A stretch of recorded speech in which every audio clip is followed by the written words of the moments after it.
Hello and welcome to Retro Cars Reborn. I'm Lee, of course, and in this episode I may have said that I was thinking about putting this Toyota engine in a Ford Capri. So let's see what happens. Right then, one Toyota engine. You've seen it before. You're going to see it many times because this is unfortunately not just going to happen overnight. Now, I did want to build a little rig to put this on so I can get it running, but I think that'll be jumping the gun a little bit. So I think what the first thing I should do is gather as many parts as I need to actually fit this engine in. Starting one with a piece of, now I was going to get Perspex, but I got this piece of acrylic because one, it's bendy, so when you drill into it, it doesn't shatter. Now I'm going to use this for the conversion plate so we can match the bell housing at the back of the engine to the bell housing on this Type 9 gearbox. So the bell housing that sits on the front is different on both this 2.8 Capri and the 2 litre Capri, which is in the other garage now. The 2 litre Capri obviously has got a Pinto in it. This has a V6 in it, a 2.8 V6. Now, the bell housings are not identical. They're slightly different with the spacing at the two main top bolts. Now, I think what I'm going to do is, because we've got the 2.8 gearbox, to actually use as a template, because this part is all the same as what is in the 2 litre. It's only this bit that is different.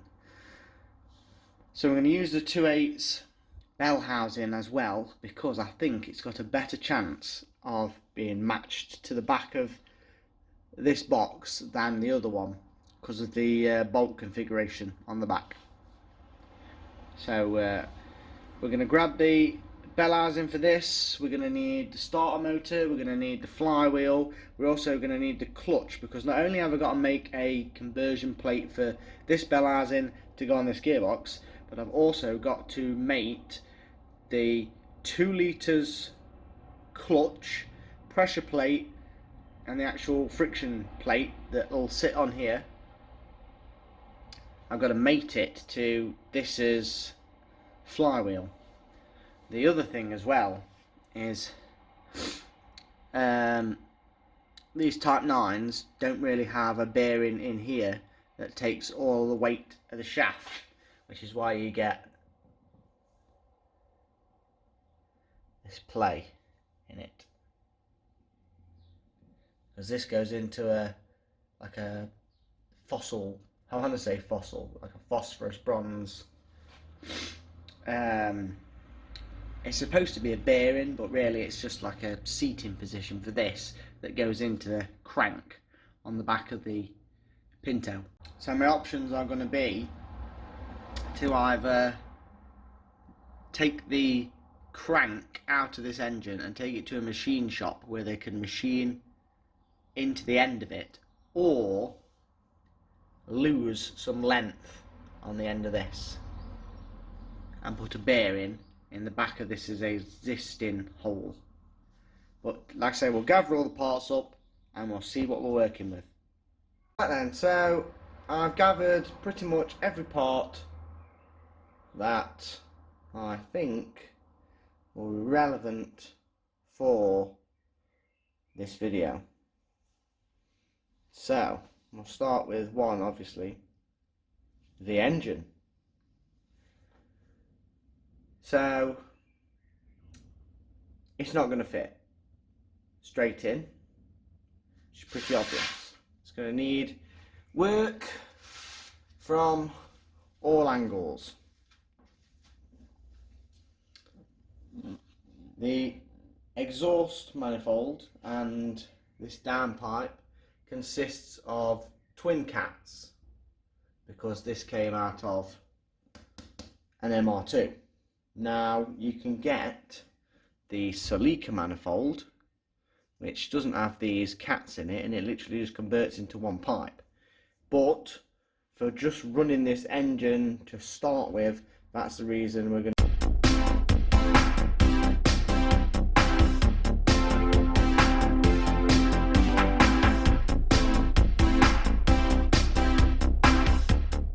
to use that manifold, because I've got it, it's there, and I'll just do away with it once it's in the car, because I was just planning on taking it to somebody I know who makes custom exhausts, and they can make me a custom exhaust for this engine for the Capri, and we'll film that, video it, we'll show you where it's done, how much it cost, everything. Onto the inlet manifold. Now, the inlet manifold in itself probably would be okay, but if we pick it up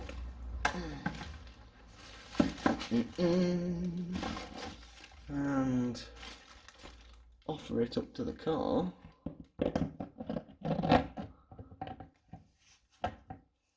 and we back up away from it, so again, if that was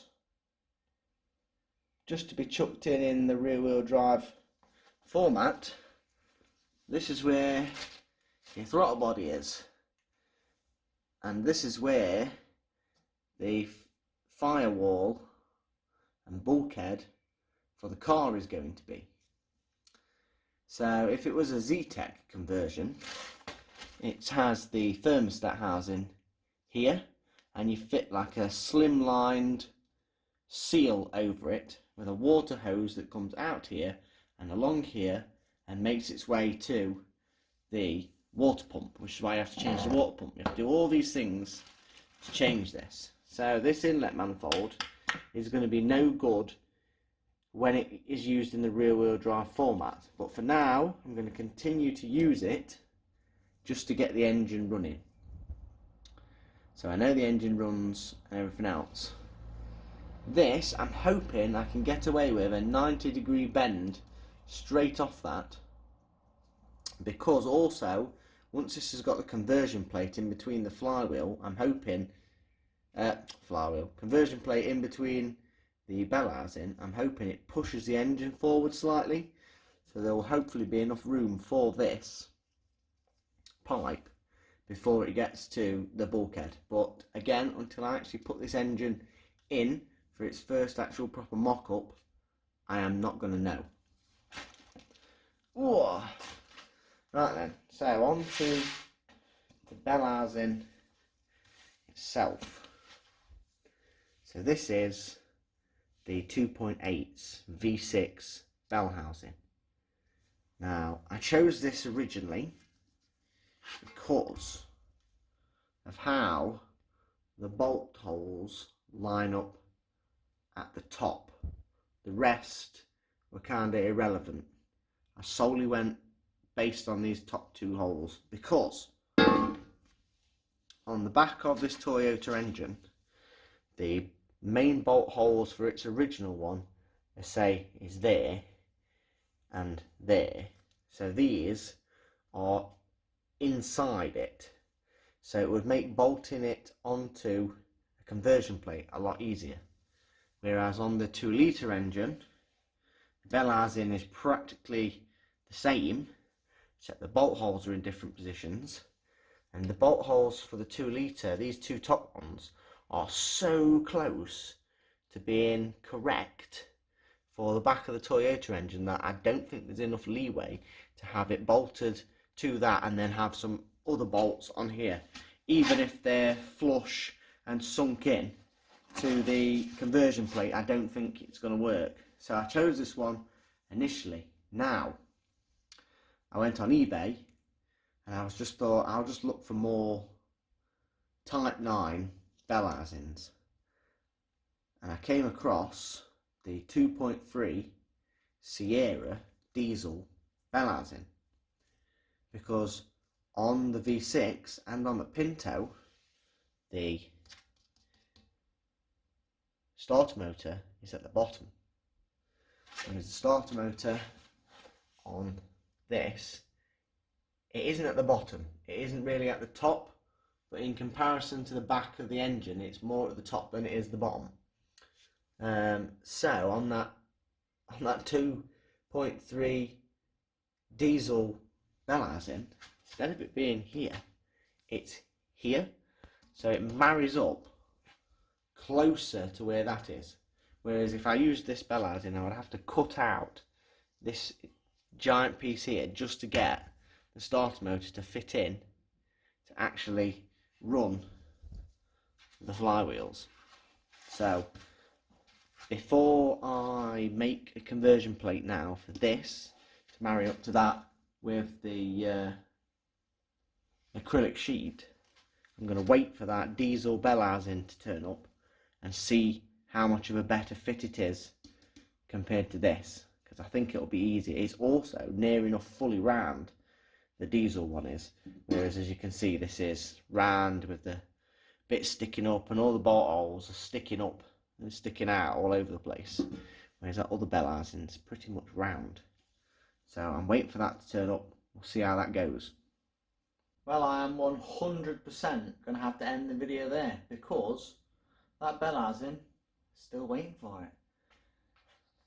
Fortunately, the guy on eBay that I purchased it from has got some terrible feedback for not posting items on time. I've been waiting 2 weeks for it now.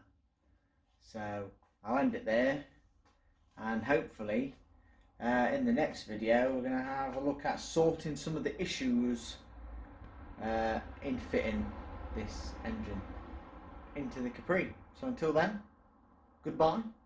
Remember to subscribe, give us a like, leave a comment, and I shall see you in the next video.